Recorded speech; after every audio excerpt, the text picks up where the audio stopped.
মাছ রান্না করছি গরুর গোশত একটু আলাদাভাবে। এখানে 1 কাপ তেলের মধ্যে 1 কাপ পেঁয়াজ দিয়ে দিয়েছি, 1.5 চামচ লবণ দিয়ে একটু ভাজা ভাজা করে নিয়েছি। এখন দিয়ে দিব 4টি তেজপাতা, 2টি এলাচ, 2 টুকরো দারচিনি দিয়ে একটু ভাজবো।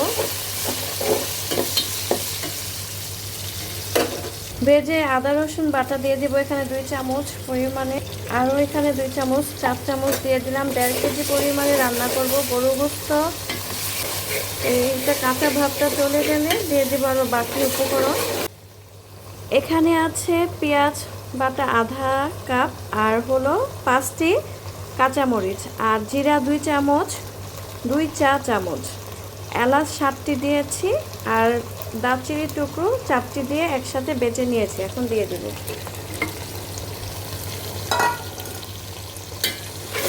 দিয়ে ভালোভাবে কষাবো। ধনিয়ার গুঁড়া দিয়ে দিব 1.5 চামচ, হলুদের গুঁড়ো 1.5 চামচ। এই হলুদটা খুব গাঢ় কালার, তাই কম দেবো, আপনারা 2 চামচ দিতে পারেন। মরিচের গুঁড়ো দিয়ে দিব 3 চামচ, যেহেতু কাঁচামরিচ বাটা দিয়েছি।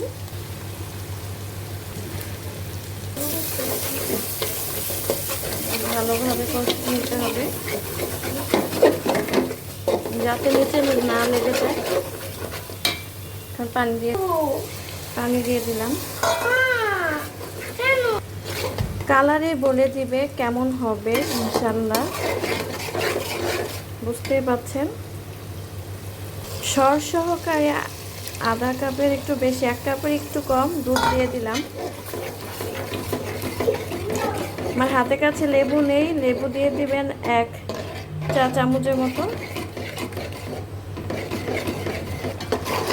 কষানো হয়ে গেছে, এখন গরুর গোশত দিয়ে দিব।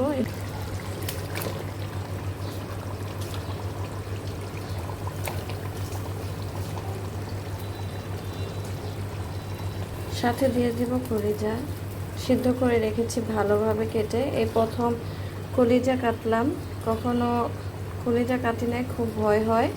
বাচ্চারা কলিজা খায় না, গরু গোশত খায়। কলিজা আমার হাজব্যান্ডের খুব পছন্দ। দোয়া করবেন যাতে খুব সুস্বাদু হয় ইনশাল্লাহ। এটা ঢেকে দিব, ভালোভাবে কষিয়ে নিব যাতে নিচে না লেগে যায়। কলিজা নিচে লেগে গেলে একদমই খেতে ভালো লাগে না। যখন পানি দিব তখন ফিরে আসছি। কষানো হয়ে গেছে একদম, পানি দিয়ে দেব। বিসমিল্লাহির রহমানির রহিম। পানি দিয়ে দিলাম, একটু নাড়া দিয়ে দিব। ভালো মতো হয়ে গেলে এই তো পরিমাপ মতো পানি রেখে জাল অফ করে দেব।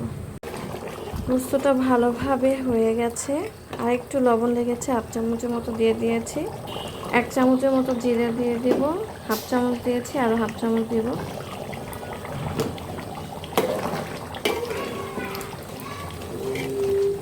কতক্ষণ পরে ফিরে আসছি। জালটা এখন অফ করে দিব।